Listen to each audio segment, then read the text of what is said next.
1950 காலகட்டங்களில் நடிகர் நடிகைகள் தொட்டு நடிக்கவே தயங்கிய காலம். அந்த சமயத்தில் ஒரு நடிகை முத்த காட்சியில் நடித்தார் என்றால் உங்களால் நம்ப முடிகிறதா? அதுவும் அந்த நடிகையின் கணவரின் அனுமதி பெற்று இயக்குனர் அந்த முத்த காட்சியை எடுத்தார்.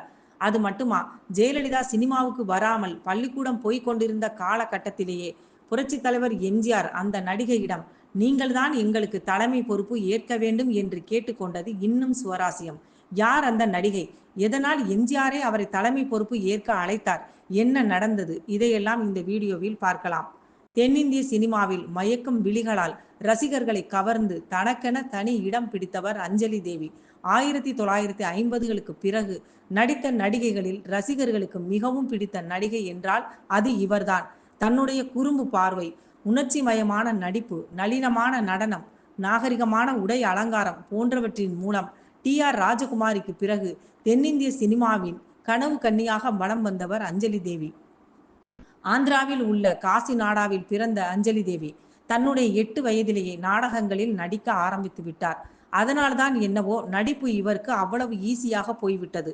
அங்கு நாடகங்களுக்கு இசையமைத்து வந்த ஆதி நாராயண ராவ் என்பவரிடம் அஞ்சலி தேவியை அவரது தந்தை ஒப்படைத்து விட்டார். ஒவ்வொரு காலகட்டத்திலும் அவரது பெயரும் அஞ்சம்மா, அஞ்சனகுமாரி, அஞ்சலி குமாரி என மாறிக்கொண்டே இருந்தது. சினிமாவுக்கு வந்த பின்தான் அஞ்சலி தேவி என்கிற பெயர் நிலைத்து நின்று விட்டது. தொடர்ந்து ஆதியின் நாடகங்களில் நடித்து வந்ததால் அஞ்சலி தேவிக்கு அவர் மேல் காதல் வந்தது. இருவரும் ஒரே வீட்டில் இருந்ததால் காதல் புரிய வசதியாகவும் போய்விட்டது. இருவர் மனதும் நெருக்கமானது. பின்னர் அவரிடமே வளர்ந்து பெரியவளாகி அவரையே திருமணம் செய்து கொண்டார் அஞ்சலி தேவி. அதன் பிறகு 18 வயதில்தான் திரையுலகில் நுழைந்தார் அஞ்சலி தேவி. ஒரு நாள் இவரது கணவரை தேடி பிரபல டைரக்டர் சி. புல்லையா வந்தார். நான் கொல்லபாமா என்று ஒரு தெலுங்கு படம் எடுக்கிறேன். அதில் ஒரு மோகினி வேடம் இருக்கிறது. அந்த வேடத்துக்கு உங்கள் மனைவி ரொம்ப பொருத்தமாக இருப்பார் என்று தயங்கியபடி சொன்னார். ஆனால் அஞ்சலி தேவி எனக்கு சினிமா எல்லாம் வேண்டாம், நான் நடிக்க மாட்டேன் என்று தன் கணவரிடம் கூறினார். ஆனால் இவர் கணவர்தான் வற்புறுத்தி நடிக்க வைத்தார்.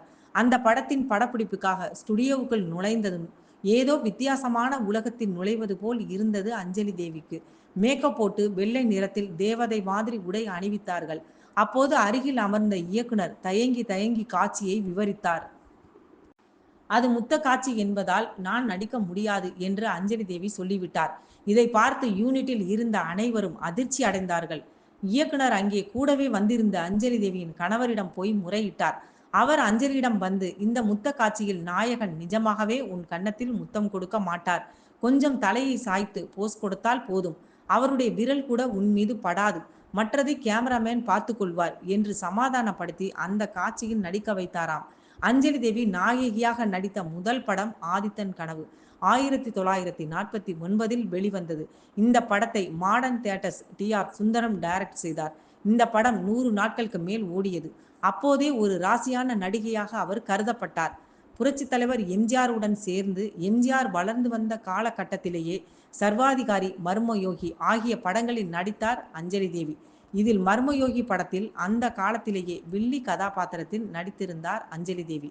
அந்த படத்தில் ராஜாவின் ஆசை மனைவியாக மாறும் அஞ்சலி தேவி தான் ராணியாக மாற ஆசைப்பட்டு ராஜாவை கொலை செய்ய ஏற்பாடு செய்வார்.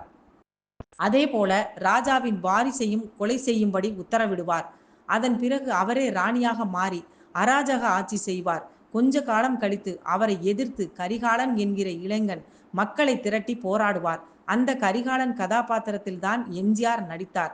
இன்னொரு பக்கம் யோகி ஒருவர் ஒரு பேய் மூலம் ராணியை அவர் செய்யும் தவறுகளை தொடர்ந்து சுட்டிக்காட்டி மிரட்டி வரும் வேலையை செய்வார்.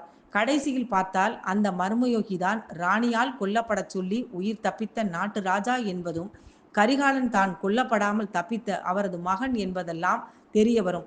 அந்த அளவுக்கு சுவாரஸ்யமாக இருந்த இந்த படம் மிகப்பெரிய வெற்றியை பெற்றது. இந்த படத்திற்கு முதலில் கரிகாலன் என டைட்டில் வைக்கலாம் என்றுதான் முடிவு செய்தார்கள். ஆனால் அது சோழ மன்னன் பெயர் என்பதால் தேவையில்லாத சிக்கல் வரும் என மர்மயோகி என பெயர் வைத்து விட்டார்கள். சர்வாதிகாரி படப்பிடிப்பில் அஞ்சலி தேவி ஒரு சுற்றி கீழே விடும் காட்சியில் நடித்த போது எம்ஜிஆர் அந்த காட்சியை மீண்டும் ரீடேக் எடுக்கும்படி இயக்குனரிடம் கூறினார். இயக்குனரும் அஞ்சலி தேவியும் ஏன் சரியாகத்தானே இருந்தது என்றனர். எம்ஜிஆர் இயக்குனரிடம் அஞ்சலி சுற்றி வந்து கீழே விழுந்த போது அவர் பாவாடை முட்டிக்கு மேலேறி விட்டது என்றார். சற்றென்று அதிர்ந்து போனார் அஞ்சலி தேவி. முற்காலத்தில் உயர்குடி பெண்கள் மட்டுமே முட்டியை மறைத்து உடை அணிய வேண்டும் என்கிற அதிகாரம் இருந்தது. சினிமாவில் கதாநாயகிகளும் முழங்காலை மறைத்துதான் உடை அணிவர். எனவே முட்டி தெரிவது ஆபாசம் என்பதால் அதை தக்க சமயத்தில் கண்டுபிடித்து சொன்ன எம்ஜிஆரை ஆபத் பாந்தவனாக அஞ்சலி கருதினார். உடனே ரீடேக் எடுக்கப்பட்டது.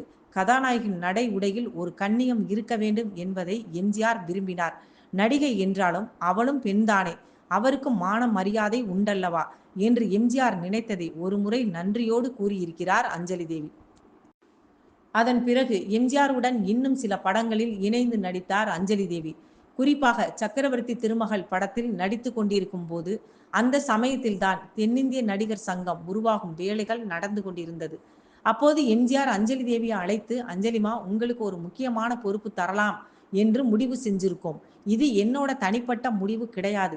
எல்லோரும் உங்க பெயரை தான் சிபாரிசு செய்தார்கள். தென்னிந்திய நடிகர் சங்கத்தின் தலைவராக உங்களை நியமித்து உள்ளோம் என்று எம்ஜிஆர் கூற அதிர்ச்சியும் ஆச்சரியமும் அடைந்தார் அஞ்சலி தேவி. அண்ணே, எனக்கு தமிழ் படிக்க தெரியாது. தலைவர் பொறுப்பில் இருந்து எனக்கு பழக்கமும் இல்லை. வேண்டாம் என்று அவர் ஒதுங்கினாலும் எம்ஜிஆர் விடவில்லை. அதன் பிறகு எம்ஜிஆரின் வேண்டுகோளுக்கு இணங்க 1 வருடம் நடிகர் சங்க தலைவராகவும் பொறுப்பு வகித்தார் அஞ்சலி தேவி. எந்த நடிகர் நடிகைகளுடனும் அஞ்சலி தேவி சண்டைக்கு போனதில்லை. அவர்களுடன் கருத்து வேறுபாடு ஏற்பட்டு முரண்பட்டது இல்லை. அதனால்தான் அவருக்கு அந்த பொறுப்பை எம்ஜிஆர் உள்ளிட்ட அனைவரும் ஏக மனதாக வழங்கினார்கள்.